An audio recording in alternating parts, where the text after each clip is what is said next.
Spiral Abyss can seem like a daunting task for newer, returning, or older players. I still see in the Reddits people asking for assistance of what team comp do I have that can help me deal with Spiral Abyss, and I thought I would tackle this as best I could in a future-proof way to help anyone that sees my videos. Speaking of, if you want to be notified of my future content, then please hit that subscribe button and turn the bell on, and drop the video a like if you like it. It would mean a ton to me. So what is my biggest tip to give to others to help them with Spiral Abyss? Well, blessings. In the current Abyss, of the time of this recording anyway, the blessing is when there's a geo-construct near your active character, your charge attacks deal 30% more damage, and the stamina they consume is decreased by 50%. Now with that in mind, right off the bat, I'm thinking of, okay, what geo-construct units do I have? What can I do to fit them in my team compositions to get the most out of this blessing? For example, I used Jean, Tartaglia, Albedo, and Fischl to get my final star from the second half of Chamber 3, Floor 12 for my 36 star clear.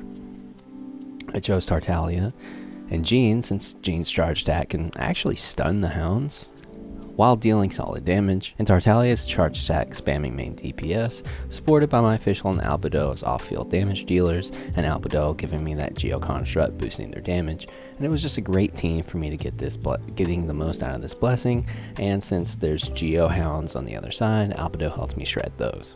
This one is very much so something you already know, but build around the enemies that are on each side of the chamber. When we look at floor 10, for example, we see that in chamber 3, first side, we have an Electro Abyss Lector, and on the second half, we have an Abyss Herald. So we know we need something to break the Electro Shield, like Animo, Geo, Pyro, or Cryo, and for the second side, we need something to break the Hydro Shield from the Herald, like Animo, Geo, Electro, or Pyro. For the Lector, Cryo is going to be your best option for breaking the shield, and for the Herald, Electro will be your best option. And with that in mind, we move our best carries or supports to which side we need them on. For example, I love using my Ayaka for the Abyss Lector floor, and I often use my Raiden teams for the Abyss Herald side. A good strategy to keep in mind as well is that you can just repeat the floor. Swap teams depending on what side you need them on. For example, on floor 12, on side 1, I use Raiden National, and for the second half, I use, as mentioned earlier, Jean, Tartaglia, Albedo, and Fischl. Now for my second team, they can't really deal with the Magu Kinki very well since, well, the Magu Kinki often spread, so my Electrify can't reach them, and sometimes they step on my Albedo's Solar Isotomas, which ruins the blessing buff that I built my team to abuse. So instead of focusing on 3-starring it with my teams as is, I accept the 2-star clear, move on, and work on the third chamber to get my 3-star clear there. Later, I'll come back, but this time, I'm going to put my Raiden National team on the other side. I do this because I can run Tartaglia with Jean, Beto, and Fischl on the first half to have a better time against the 2 Geo Vishaps, since Beto shines against 2 targets, and Raiden with her extremely wide-reaching charge attacks can help me AoE down the 3 Magu Kinki, which makes it way easier for me to get my full 9-star clear with that team comp on the other side. If you don't have a lot of characters built, then honestly, my best advice is to clear what you can, but don't take it too seriously if you can't 36-star the Abyss. Well, yeah, it's nice to get all the resources from it. Every rotation isn't something to stress over. This is a team-building game. You need characters from all elements and characters that cover all the bases that the Abyss could potentially cover, such as needing specific elements, geo-constructs, specific reactions, physical damage, so on and so on. You get what I'm saying.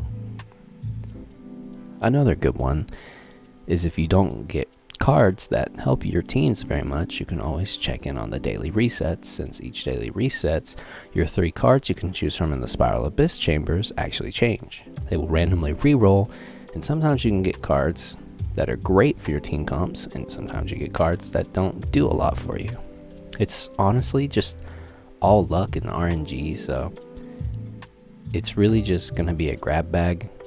Everyone's cards are different. So just check in daily to see if you have better cards one day than the other. This one is also a common one to be brought up, but it's make sure your teams are leveled.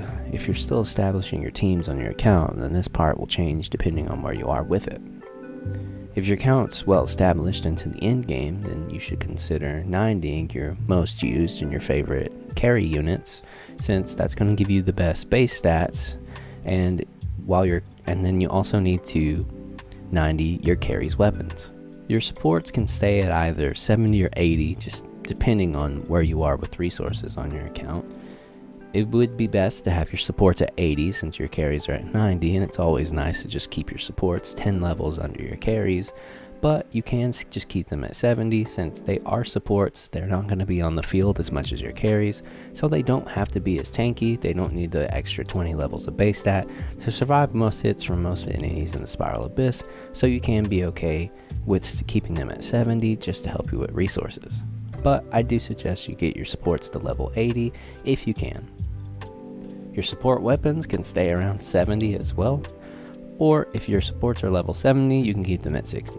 It all depends on your resources, but in the end, if you can get your carry weapons to 90, your carries to 90, your supports to 80, and your support weapons to 80, then you're setting extremely solid for the Spiral Abyss and any other Spiral Abyss yet to come until they increase the level cap. The biggest takeaway here is it's extremely important to make sure your teams are level 70, because at level 70 you get your final talent, which is pretty needed since you need all the help you can get when you're trying to clear for Spiral Abyss. This last point is pretty hard to talk about just because it's so RNG, but there's always the need to AI farm, because sometimes the enemies in this game, like the Magu Kinki that I've showed in previous videos, they just kind of wander around and you really need them to stay near each other so you can AoE them down, but this could take 2 runs or 20 runs to get great AI. It really is just up in the air. I hope some of these tips helped with dealing with the Abyss, at least a little, and if you guys liked the video, please consider giving it a like or subbing to the channel to see more of my future content. Thanks so much for watching, guys.